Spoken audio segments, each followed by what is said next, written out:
प्रश्न क्रमांक 10 दिलाय. एका संख्येच्या 5/6 भागाबरोबर 125 आहेत, तर त्या संख्येच्या 1/3 भागाबरोबर किती? ओके, बघा एक संख्या आपण घ्यायलो x, एक संख्या, तर ती संख्या आपण निवडतोय x. ओके, या संख्येच्या 5/6 भाग, ही जी संख्या आहे हिचा 5/6 भाग बरोबर दिलाय तुम्हाला 125. ओके, हे x इथंच ठेवून द्या.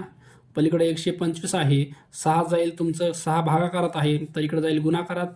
हे 5 वर गुणाकारात आहे तर खाली येईल, 5 भाग द्या, 5 दोन्ही 10, 5 5 25 आणि x बरोबर 25 × 150. तर ती संख्या आहे तुमची 150.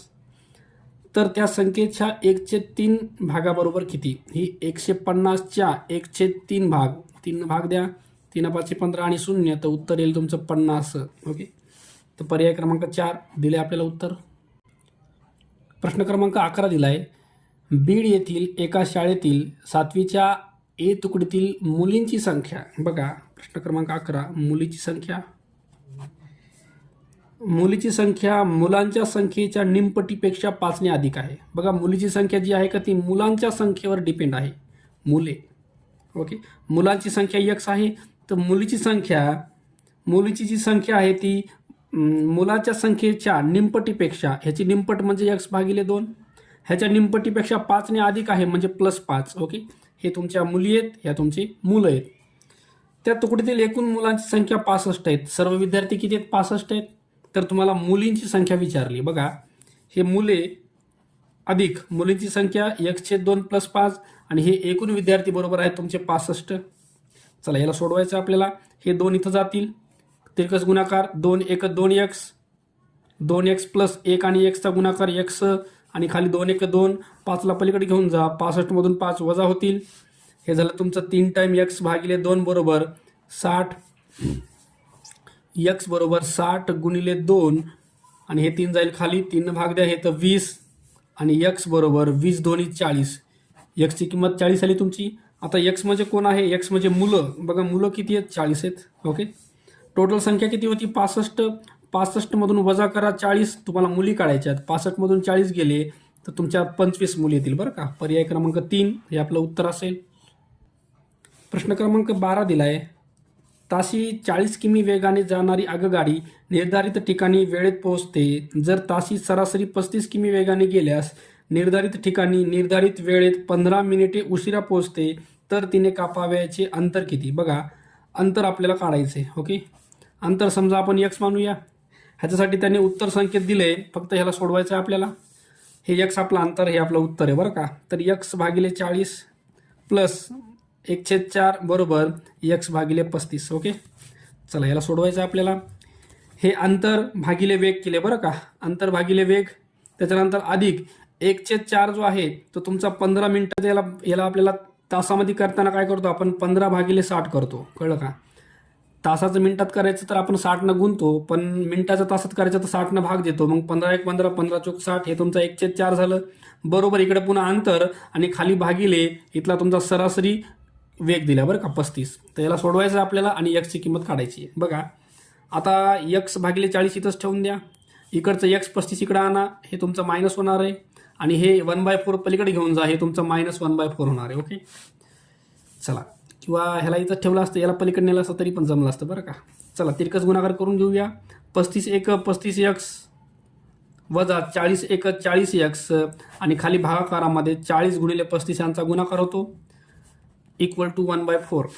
आता 35 मधून 40 गेले, हे तुमचं -5x भागिले 40 × 35 बरोबर इकडं -1/4 उरलं तुमचं. ओके, दोघांकडं निगेटिव्ह साईन आहे, ते कट करता येतं मायनस साईन.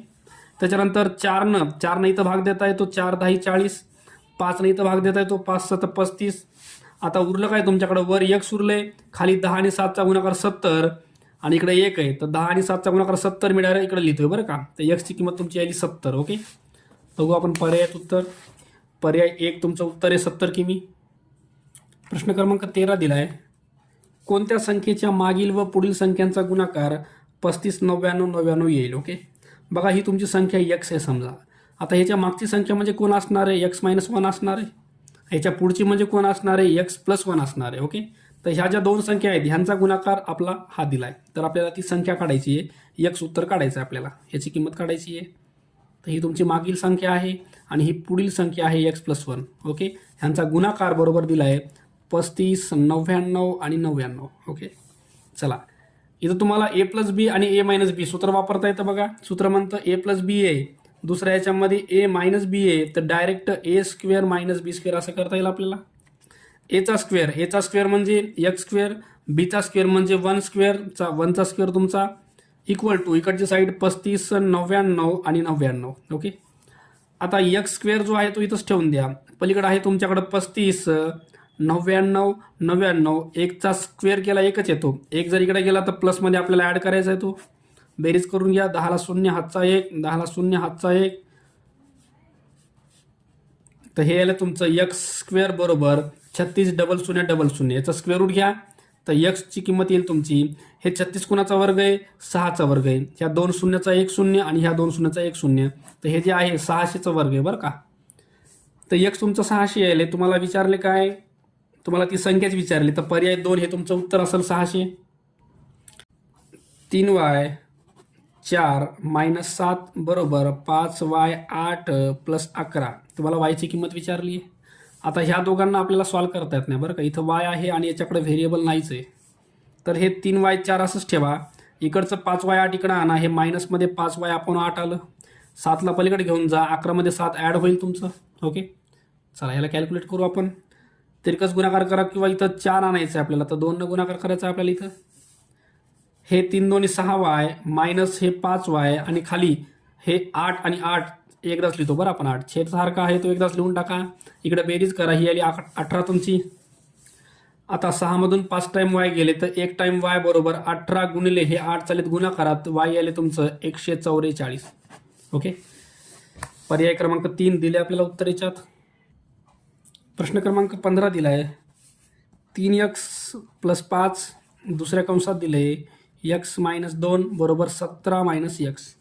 इथं पण तुम्हाला इक्वेशन दिलं, एक्सची किंमत काढायची बरं. याच्यात 2 ब्रॅकेट कसे सोडवायचे बघा. ह्या ब्रॅकेटमधले हे 2 ब्रॅकेट तुमचे गुणाकारात आहेत, तर याच्यातला 1 नंबर घ्या तुमचा 3x आणि हा पूर्ण दुसरा ब्रॅकेट घ्या x - 2, पुन्हा राहिलेलं +5 घ्या आणि हा पूर्ण ब्रॅकेट x - 2 बरोबर 17 - x. गुणाकार करून घ्या, हा येतो 3x वर्ग, हे 3 2 -6x, 5 आणि x चा गुणाकार 5x, 5 आणि 2चा गुणाकार 10 बरोबर 17 - x. ओके, चला हे 3x वर्ग असंच ठेवून द्या. 6x आणि 5x यांना जर सॉल्व केलं तर -x येते. हे -x तुमचा इकडे यायला आहे, तर तो +x व्हायला आहे. इथं -10 आहे, 17 इकडं आलं, -17 व्हायला इक्वल टू 0. चला 3x वर्ग, हे -x + x तुमचा कॅन्सल, 10 आणि 17 हे तुमचं 27 बरोबर 0 यायले. म्हणजे 3x बरोबर 27 पलीकडे जाऊन +27 व्हायले आणि x² बरोबर 27/3, 3 डिवाइड करा, x² ची किंमत यायली तुमची 9. 3 1 3, 3 9 27. ओके, ह्याचं स्क्वेअर रूट घेतलं तर x ची किंमत यायली तुमची 3. ओके, पर्याय बघू आपण, 3 उत्तर दिलं याचं. पर्याय क्रमांक बघा, पर्याय क्रमांक 1 हे तुमचं उत्तर असेल. प्रश्न क्रमांक 16 दिला आहे, 3 × 4 - 3 पॉवर 0 दिला आहे प्लस 2x बरोबर 6 3 पॉवर 2 दिला आहे गुणिले x - 7. ओके, तर तुम्हाला हे इक्वेशन सोडवायचं आहे. ही जी संख्या आहे याच्यात काही पण असू द्या, पॉवर जर 0 असेल तर याची किंमत फक्त 1 येते, प्लस हे 2x जशाला तसे राहतील. इथं याला भाग द्या, 3 2 6, 2 उरले, 2चा जर स्क्वेअर केला 2चा वर्ग येतो 4 गुणिले x - 7. ओके, आता ह्या 7ला इकडे पाठवून द्या, इकडे 1 आहे, 7 इकडे आला तर मायनसचा प्लस होणार आहे. पलीकडे हे 4x आहे बरं तुमच्याकडं, हे 2x पलीकडे जाऊन -2x होणार आहे. हे झालं 8 आणि 4 मधून 2 गेले, 2 टाइम x आणि 8/2 बरोबर x बरोबर 2 न भाग द्या, 2 चौक 8, तर उत्तर तुमचं 4 यायले. ओके, बघू पर्यायामध्ये, पर्याय क्रमांक 1 हे उत्तर असेल आपलं. प्रश्न क्रमांक 17 दिला आहे, 20/27 बरोबर x गुणिले 28 आणि खाली दिले तुमचं 189.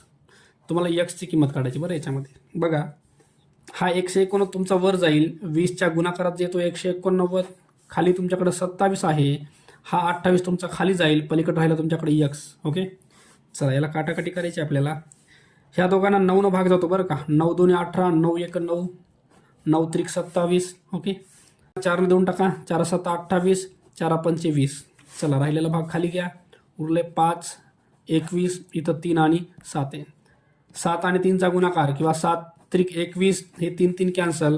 तर एक्सची किंमत तुमची यायली आहे फक्त 5 उरले बरं याच्यामध्ये. उत्तर 5 आले आपलं. पर्याय क्रमांक 2 हे आपलं उत्तर असेल.